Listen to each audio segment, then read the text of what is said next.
सबसे ज़्यादा पड़ती है? तो इसके बाद 30 से 35 स्टेज से तो देखेंगे तो और एक बात ध्यान समझना, तो अभी यही से धारा समझ जाओ, मतलब हवाएं समझ जाओगे और बाकी चीज़ें भी आपके दिमाग में बाकी चीज़ें भी आपके दिमाग में बहुत अच्छी तरीके से समझ में आ जाएंगी। और फिर इसके बाद में आप देखेंगे ये 60 से 65 वाला हिस्सा है, ठीक है, 60 से 65 वाला हिस्सा है। और ये आपका जान ही रहे हैं आप कोल वाला हिस्सा, ठीक है, ये आपका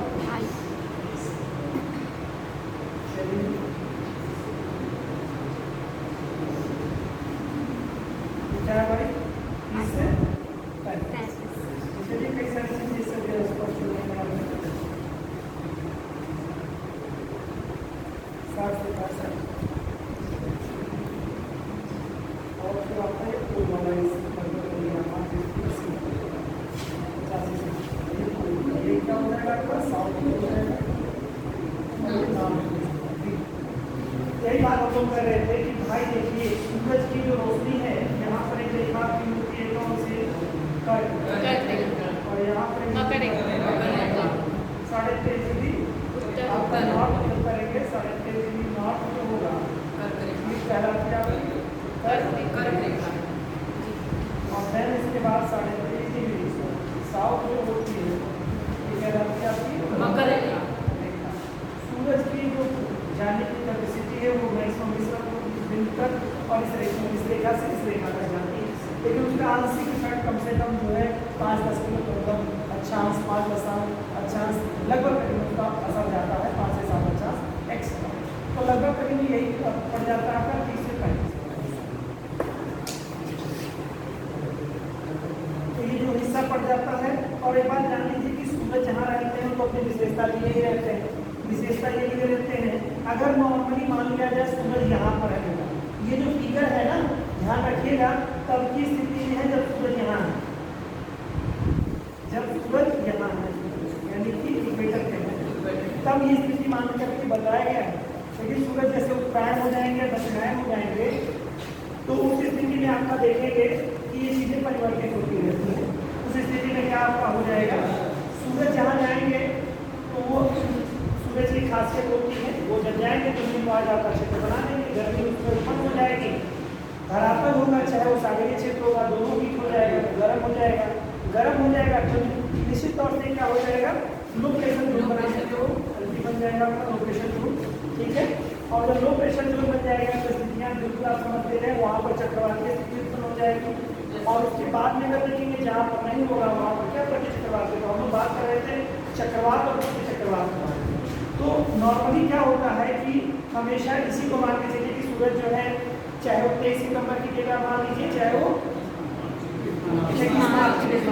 सूरज जानते हैं आप कि उत्तरायण से दक्षिण अधिकतम क्या होते हैं, सूरज यहाँ से यहाँ को आते हैं, मतलब ये यहाँ से यहाँ को ये स्थिति बनेगी आपको, लेकिन आप यहाँ से इस तरफ आते हो जाते हैं, ऐसे चक्कर चलता है इनका, कहाँ पे जाएंगे, कर्क रेखा और मकर रेखा के ऊपर जाएंगे।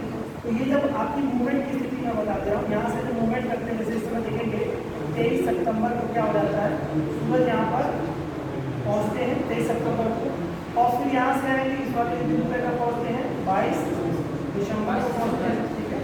और फिर जब रिटर्न होते हैं तो कब पहुँचते हैं यहाँ पर 21 मार्च को पहुँचते हैं। और देन इसके बाद में अधिकतम ये जो है नॉर्थ वाले बिंदु पे जाएंगे तो क्या हो जाता है आपका, ये तब की स्थिति है कि जब सूरज इधर बढ़ जाए। अब ये दो डेट आपको मिली है 21 मार्च की और 23 सितंबर, ये जो दो डेट है किसी को ही आधार बना करके अगर आप देखेंगे तो इस आधार पे आपको स्पष्ट हो जाएगा कि क्या चीजें हमको समझनी है कि कहाँ पर चक्रवातीय स्थिति है और कहाँ पर प्रति चक्रवातीय स्थिति है। तो ये जो आपका निम्न वायुदाब का जो क्षेत्र होगा, क्योंकि मैंने अभी आपको बताया है कि सूरज की खासियत होती है जहाँ पर वो जाते हैं वहाँ के धरातल को हीट कर देते हैं, गर्म कर देते हैं, टेम्परेचर वहाँ का बढ़ा देते हैं। और मैंने बताया संचलन के कारण से कुछ मीटर तक धरातल से ऊपर का हिस्सा गर्म होता है, और गर्म जब हो जाता है तो वो हवाएं गर्म होकर, एक खासियत है कहीं का टेम्परेचर आप गर्म कर दीजिए, ज़्यादा कर दीजिए, एक्स्ट्रा गर्म कर दीजिए तो वहाँ की हवाएं गर्म होकर के ऊपर उठ जाएंगी। ऊपर जब उठ जाएंगी तो क्या हो जाएगा, नीचे का स्पेस क्या हो जाएगा, ब्लैंक हो जाएगा, और जब ब्लैंक हो जाएगा यानी कि गर्त बन जाएगा। गर्त बनेगा तो कहाँ, वायुमंडलीय गर्भ को, ये बात ये जान लीजिए, ये नेचर का एक खासियत है नेचर की कि कभी भी किसी व्यक्ति को पूर्णता उसको मिलती है, लेकिन भारी जरूर जाती है। जैसे धरातल में अगर कहीं सागरीय क्षेत्र में अगर सुनामी आ जाए या चक्रवात हो जाए या ज्वालामुखी उद्गार हो जाए समुद्र में, तो उसके जो बेस है उसमें क्या होता है, डिस्टर्बेंस हो जाता है। और जब डिस्टर्बेंस हो जाएगा तो सागरीय जल क्या करता है, या तो अगर गर्त बनेगा तो उसमें भरने जाएगा, या कोई हिस्सा उठेगा ज्वालामुखी उद्गार से तो उसका बेस जो है बिगड़ जाएगा, तो जल की धाराएं क्या वहाँ पर जलधाराएं स्टार्ट हो जाएंगी। कौन सी जलधाराएं? ऐसी जलधाराएं नहीं कि जो ठंडी और गर्म वाली, यानी वो पानी तेजी से मूवमेंट करेगा, कहाँ, धरातल के मतलब अपने उसके कॉर्नर तक जाएगा, यानी कि जो सागर का एक जो है कॉर्नर हिस्सा है, यानी जहाँ से स्थल मिलता है, तो इसी काट करके हमारे मतलब जलधाराएं चलेंगी, वहाँ पर क्या हो जाएगा, सुनामी की उत्पत्ति हो जाएगी। इसी तरह से वायुमंडलीय हिस्से में जब गर्त बन जाता है तो वहाँ को भरने के लिए जहाँ पर उच्च वायुदाब होगा वहाँ से हवा चलेगी। तो ये आपने जो लो प्रेशर जोन और high pressure zone, low pressure और फिर हाई प्रेशर आपने देखा है यहाँ पे, ये स्थिति हर जगह आपकी होती है, लो प्रेशर एंड हाई, ठीक है।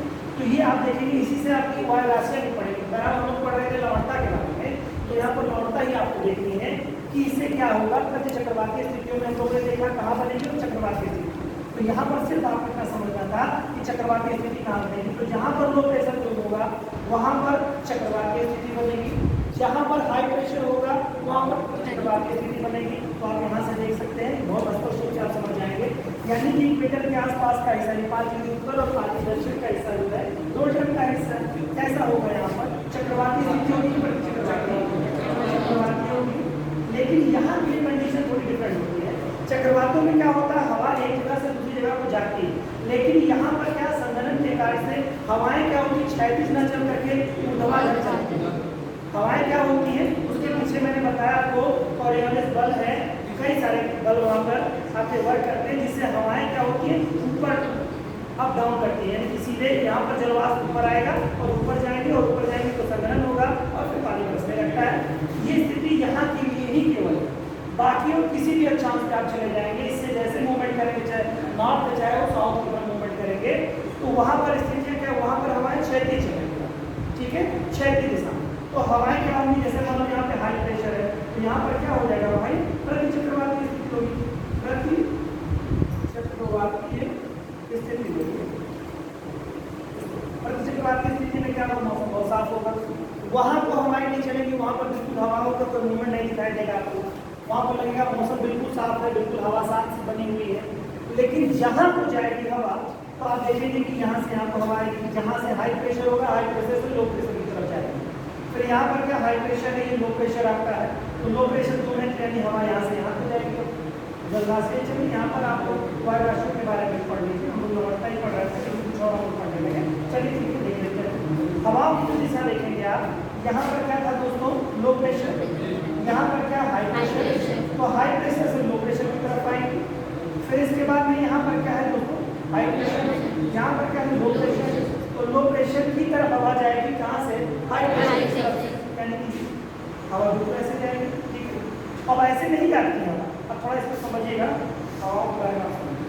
हवाओं का क्या नेचर है, ये आपका इक्वेटर हो गया, ठीक, इसके बाद 30 डिग्री उत्तर हो गया, ये 30-35 और ये 60-65, ऐसा समझ लीजिए आप, 30-35 से 60-65 है, और फिर आपका ये पूर्व साइड है, साउथ पोल आपका है, और ये नॉर्थ पोल है, ठीक है। अब यहाँ पर मैंने बताया था low pressure, high pressure, low pressure and high pressure, ठीक है। सेम ये चीज़ यहाँ पर भी होगा, high pressure, low pressure and high pressure, दो हाई प्रेशर, ठीक है। अब हवा मैंने बताई, हवा यहाँ से यहाँ से कहाँ, हाई लो प्रेशर है, कहाँ से, हाई प्रेशर से लो प्रेशर की तरफ आएगी, हाई प्रेशर से लो प्रेशर की तरफ, सीधा अगर समझे तो हवा ऐसे जानी चाहिए, लेकिन हवाएं सीधी नहीं चलती, क्यों नहीं चलती, उसी के बारे में आपको बात करनी है, ठीक है। यहाँ से क्या होगा, लो प्रेशर की तरफ चलेगी हवा, तो चल रही है ऐसे, लेकिन ये चलेगी नहीं ऐसे। फिर यहाँ से क्या, ये हाई प्रेशर है, ये लो प्रेशर है, यानी कि हवा यहाँ से यहाँ पड़ेगी, नियम में यही कहता है सिस्टम में। अगर आप देखेंगे लो प्रेशर से हाई प्रेशर से लो प्रेशर, यानी 30 से 35 की जो क्षेत्र है, एक चीज़ आप यहाँ पे स्पष्ट दिख रहा होगा, ये 30 से 35 वाला जो एरिया है, यहाँ से हवाएं चल रही हैं, नॉर्थ की तरफ चल रही हैं, भी सॉरी नॉर्थ भी चल रही है और साउथ भी चल रही है। फिर इस वाले चार दक्षिणी मिलाकर भी देखेंगे तो आप क्या करेंगे ना, आपकी नॉर्थ भी जा रही है और साउथ भी जा रही है, यही क्षेत्र है। लेकिन यहाँ पर देखेंगे तो पृथ्वी की गति के बारे में अगर हम बात करें तो पृथ्वी क्या करती है, अपने अक्ष पर घूमती है। कहाँ से कहाँ घूमती है? पश्चिम से पूरब की तरफ, पूरब से पश्चिम की तरफ चलती है, पश्चिम से पूरब की तरफ मूवमेंट है पश्चिम, यानी यहाँ से यहाँ मूवमेंट क्या होती है ऐसे। अब ये देखिए, इसको आप क्लॉक रख सकते हैं, आप क्लॉक वाइज या एंटी क्लॉक, ठीक है, कैसे चलते हैं क्या, यानी घड़ी अगर हम इसको रखते हैं यहाँ पे तो घड़ी ऐसे चलती है, वो कैसे चलेगी, और घड़ी को ऐसे आप फ्लैट कर दीजिए, यानी घड़ी वैसे रखती है, घड़ी ऐसे मूवमेंट करती है, करेंगे क्लॉक वाइज यही होगा। घड़ी को अगर फ्लैट रखेंगे कैसे चलेगी, ये अपोजिट होगा, तो डायरेक्शन यानी घड़ी की स्पीड के विपरीत होगा। तो पृथ्वी को अगर ऐसे मान लिया जाए तो सेम मूवमेंट पृथ्वी की ऐसे। अब मूवमेंट में जब देखेंगे इस तरह की मूवमेंट है पृथ्वी की, ये मूवमेंट है पृथ्वी की, ठीक है, पश्चिम से पूरब की तरफ। तो क्या हो जाता है कि ये हिस्सा अगर देखेंगे ग्लोब में, आपको दिख रहा होगा ये मोटा हिस्सा है और इसके बाद कैसे पतले होते जा रहे हैं, दोनों पोल की तरफ जाते हैं। तो जब ये पतले होते जा रहे हैं तो निश्चित तौर से 24 घंटे में सारा हिस्सा घूमता है। पृथ्वी का कोई ऐसा हिस्सा नहीं है जो कि